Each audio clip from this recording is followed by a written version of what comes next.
Hi there, my friends. Let me take a few minutes of your time. And the day is ending again, and it's time to go home. But as usual, I'm taking a few minutes of my time to be able to share with you as a form of debriefing. And in this evening, I would like to talk about a topic like lifelong learning. So we have heard about lifelong learning many times we read about it in the literature, we heard about it in discussions. And what is really lifelong learning?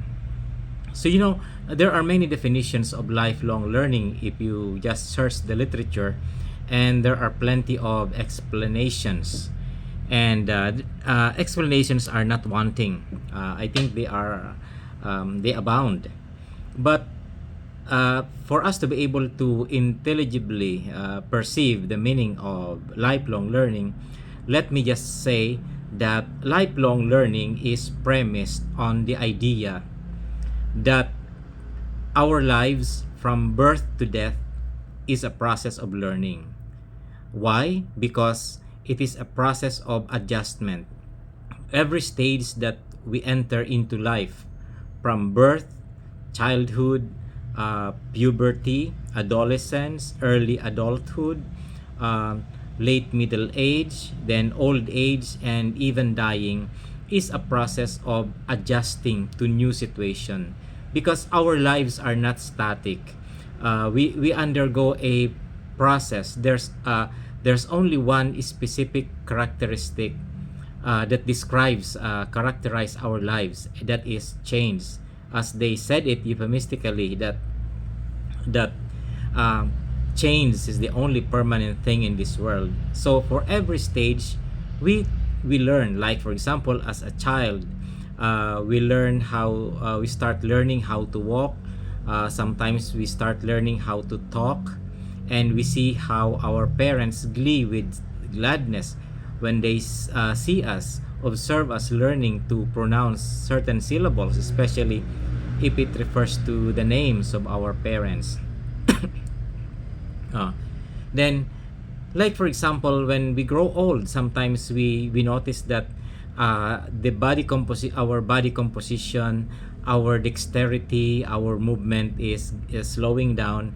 Then we also have to adjust. Like for example, when we were younger, we were able to go on hiking, swimming, and going into the wild and things like that. But as we grow older, we realize that our movements become limited because of some health issues, and maybe if not for some health issues, but declining physical ability to do things. And as we experience these things, we try to adjust to situations, and this also involves not only the physical adjustment, but also emotional adjustment, spiritual adjustment. Sometimes we revise our beliefs. It's either that we change our religion, we change our belief, or we enhance our religion, or we strengthen our adherence to our spirituality and religion.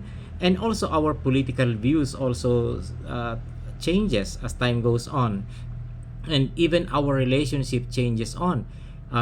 When we were younger, we have our own family, we have our children, we are happy with the kids. But later on, when these kids become grown ups and they have their own family, and then we are again thrust into a series of adjustment, of going back to being alone, to being without children at home. And these are the things that we adjust. That's why lifelong learning is very important. This is actually we are talking about of lifelong learning as something which is outside of the formal educational institutions. And we have to develop certain skills, certain process in this process of learning, so that we will be able to glee and no, not glee, but we will be able to glide into life smoothly, without problems, without difficulties, because our happiness and satisfaction will depend on our lifelong learning. And we need to develop the skill, not only the skill but also the attitude on willingness to the attitude and willingness to willingness to learn, willingness to adapt, and openness to new idea, because these are the things that will truly define our lifelong learning and our happiness and satisfaction in this life. Remember that our earthly lives is not permanent. We are not here forever, but it's important that we learn to live satisfying and happy lives, and in that way we can contribute something positive in this world and to our colleagues, our companions, etc. And be trying to do good even if things are difficult, and even if sometimes we fail. We need always to have that willingness to improve our situations. So thank you very much, my friends. Good night, everyone, and keep safe. And let's just do what we can for the good of everybody. So have a nice evening, and God bless us all.